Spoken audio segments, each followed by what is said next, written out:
Oh, started recording. All right, cool. Anyway, all right, cool. So where do we leave off? We left off. I just labeled this as part letter B that we just answered. We were able to answer letter B pretty quickly. So now, on to the next one. On to the next one. All right, cool. We just answered letter B. I'm gonna go ahead and erase. Well, I'm gonna go ahead and write in what letter B is. Letter B, which was the side A, we said was 106.460 feet. We found one of the values that we were looking for. So A is equal to 106.460 feet. Do we need anything else from triangle 1? Not really. We have side A. Side B can't really help us directly, but we're also, well, actually we're looking for side B. Okay, cool. So if we're looking for side B, so we found side A, we're looking for side B. We have, so let's go to triangle.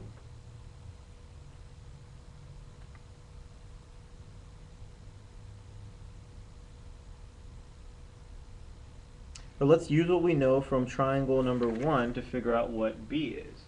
So we can do that because we just found A is equal to 106.460 feet, right?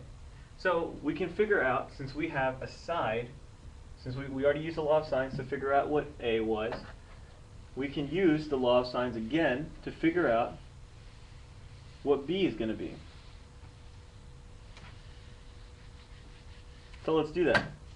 So we have an angle and its corresponding side. We know we're looking for B and we have its corresponding angle. So let's do it. Sine of B, or sine of 62 degrees, divided by B, which we're looking for, is equal to,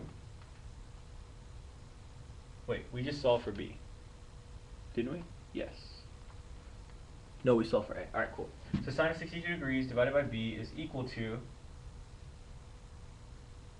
wait for it, nice, sine of what angle? 16 degrees divided by 30. It's because it's the sine of E divided by 30, side E. So, what are we going to do now? We got to solve for B. Woohoo! Go for it. There we go. Sine of 62 degrees. Same algebra. All we're doing is algebra now. Rearranging and solving. So B times the sine of 16 degrees divided by 30. What do you have to do? Multiply by 30. Wow, that's a shocker. Multiply by 30. I know you guys can do this by now. 30 times the sine of 62 degrees. Great job. Keep going. I feel like I'm posting a workout video. 10 more reps. You can do it. So 30 sine of 62 degrees is equal to B times the sine of 16 degrees. Divide by the sine of 16 degrees. Divide by the sine of 16 degrees. After you evaluate that, you're going to get the B value of this triangle and this, and triangle number 1 and triangle number 2, to equal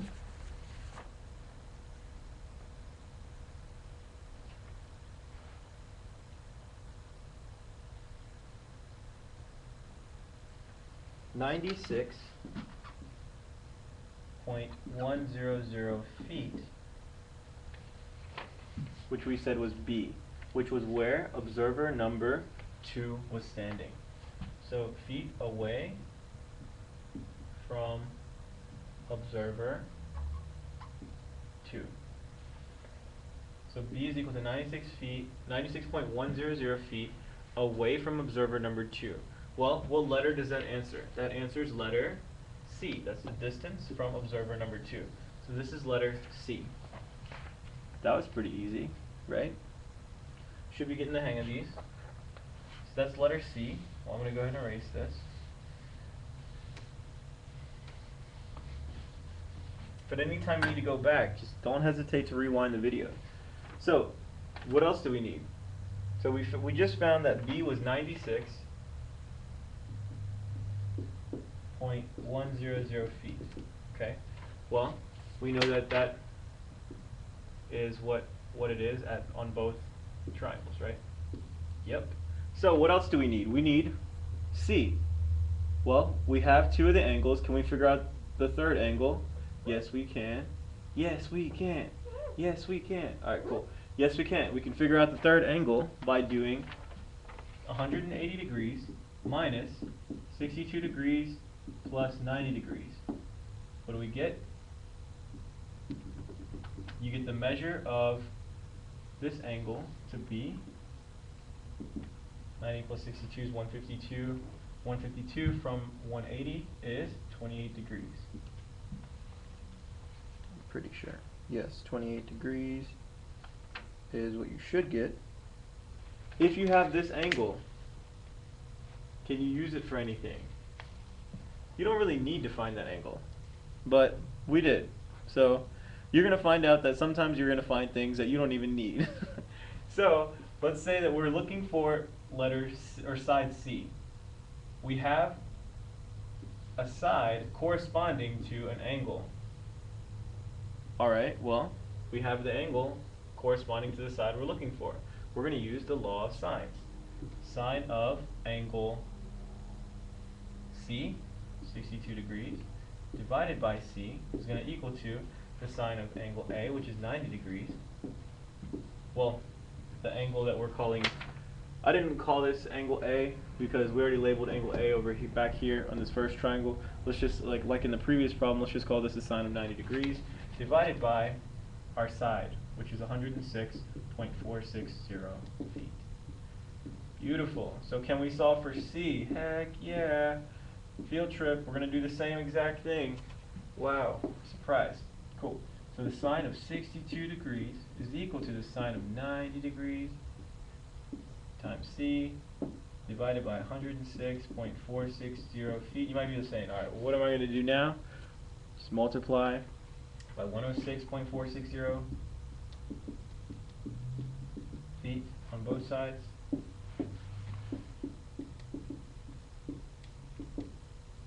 Then, all you're going to do is divide, well, what's the sine of 90 degrees? 1. Okay, well, we already have our answer. So C is equal to 106, because this goes to 1, sine of 90 degrees is just 1.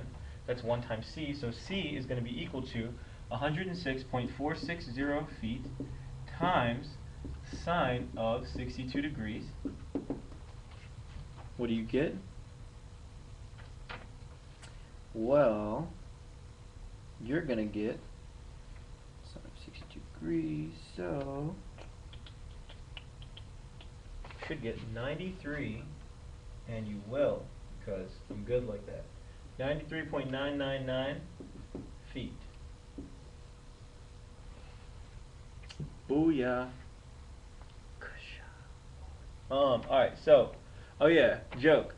Why did you hear about the astronaut, by the way? The astronaut that broke up with his girlfriend? Well, if you didn't hear about it, do you know why he broke up with his girlfriend? It's